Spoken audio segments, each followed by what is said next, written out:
Hello, my name is Rich Howard, owner of Architectural Builders Supply, and this video is to bring you a closer look at the National Guard Products 130 NBR-722.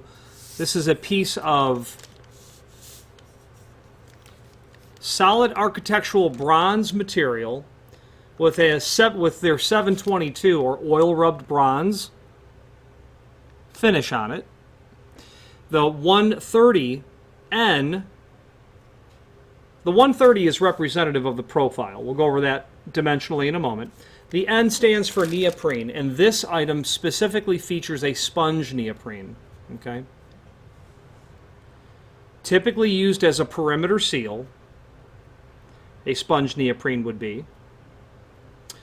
I would probably be less inclined to use this as a door sweep because that sponge, I'm suspect of its ability to resist abrasion when it's dragged across something. If it's going to seal up against the face of something, I don't know that I'd be overly concerned. But when it's making contact and not just pushed against, when it's used as a perimeter gasketing, I might look for something that would be a closed cell neoprene rather than a sponge neoprene. You would use sponge neoprene when what you want to do is not only seal the door from intrusion of weather, but also the transmission of acoustical property, acoustical energy, sound. That sponge neoprene has the ability to really work to trap that because of all of the air pockets that are involved in a piece of sponge neoprene. See if we can get that to focus a little bit on there.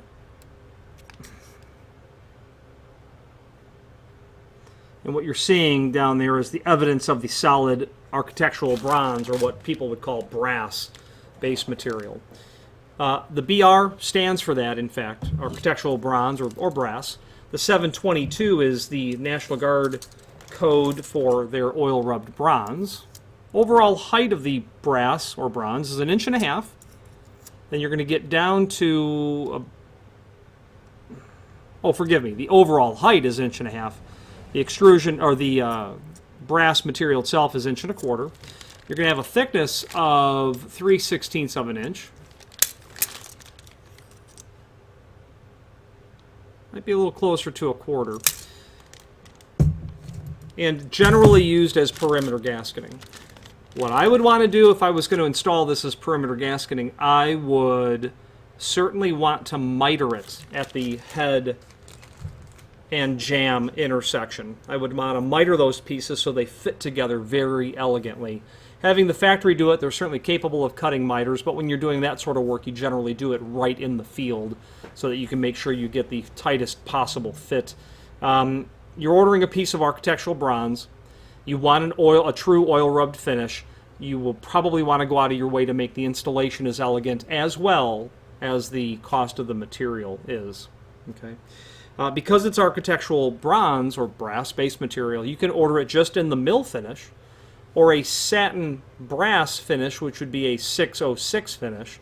You could do a polished brass finish, which would be a 605, or what they call the 722 dark bronze. Think of it as oil rub bronze or 613 material.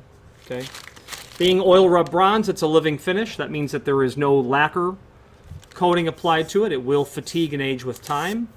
It will oxidize. It will patina. If there's any contact with oil rub bronze hardware, it generally lightens up as the contact, let's say a door pull, wears that finish off, and that's exactly why people order this. If you want something that is going to be stable and unchanging, oil rubbed is not the proper finish for what you want to do. You would want something that would be like a powder coated finish, which can be accommodated as well. There's a link below this video to a document called Product Brochure where you can review the 130 with all of the sister products, namely the silicone, the 130 SBR. So you can change that sponge neoprene into a silicone sort of installation. And I find the advantage of silicone is certainly lower in the sound attenuation department, but certainly higher when it comes to extreme temperature tolerance and giving it and maintaining its performance. You can notice on that page when you're looking at the other architectural bronze seals that there are variations of this. There's the 200, that's going to be a larger piece altogether. Gives you the opportunity to have a polyurethane insert, which would be very advantageous because of how abrasion resistant polyurethane is. And then different sizes of that material. Material that you can use as astragal sets as well to complement if this was a double door. You could go with that 200 closed cell neoprene door sweep. You could go with the perimeter, the astragal seals, which would be the 190, and then you can go with the perimeter gasketing here with 129 would be a very good option for that as well. Okay, available in different lengths, and by all means, if you have need for a custom length, let us know by ordering the next longest piece or pieces, and simply indicate in the comment field the net length you'd like for us to ship the material out at. You'll take note that the end of this is finished. This client ordered this 3-foot piece and indicated 35-inch because she does not want to cut it down at all. The reason being is you will disrupt the finish on the end of that brass. Okay? Trimming this neoprene, that's just a utility blade. Drilling some holes, not a big deal, but refinishing the edge of a piece of architectural bronze, that's a different matter altogether.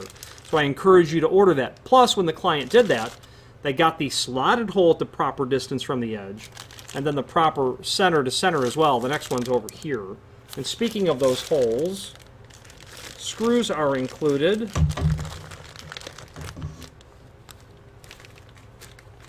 And will be in a complementary finish.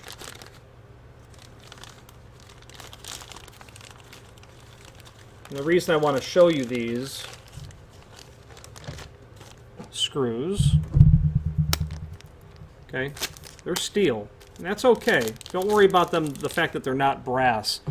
The advantage of them not being brass is brass screws, they're so soft that you really run the risk of, if the holes have not been properly pre-drilled, you run the risk of damage to the, of stripping the screw or shearing the head of the screw off. So the factory will, if you called them out on the fact that the screws were ferrous-based, they'll say, yeah, but we get calls every day from someone that says, why do the screws break? Well, because they're solid brass. Oh, what does that mean? Well, it means it's a very soft material, so it's advantageous to have a tougher screw to put that in. Now, you'll notice that those holes are slotted, and that's an advantage as well, because you want to be able to tailor the position of this on the door jamb, if you're using it as gasketing, to make perfect contact with the face of the door, not too tight, and not permitting a void between the face of the door and the jamb, therefore no seal, because not every jamb is perfectly square and plumb. Not every door is perfectly straight and without any warp whatsoever. Those slotted screws allow you to tailor that ever so slightly and also account for maybe a misdrilled hole if that drill bit has walked a little bit on you and before you pierced into the wood, steel, fiberglass, stainless, bronze, aluminum, whatever you're drilling into. So those slotted holes are awfully handy to help account for that condition as well. There's a link below this video to the installation instructions where you can pull up the simple installation instructions. The most important thing is they're telling you to use a 3/32 of an inch drill bit when pre-drilling the holes. Absolutely pre-drill the holes. Do not attempt to install the material without pre-drilling the holes. And then finally, there's a link below this video to the manufacturer's page where you can pull up not only all of the National Guard products that we sell, but a link to the manufacturer's website, as well as a link to the full product catalog. If you have any questions on the National Guard products, 130NBR, dark bronze, perimeter seal with a neoprene sponge type insert, or any other National Guard product, please feel free to reach out to us. Thank you.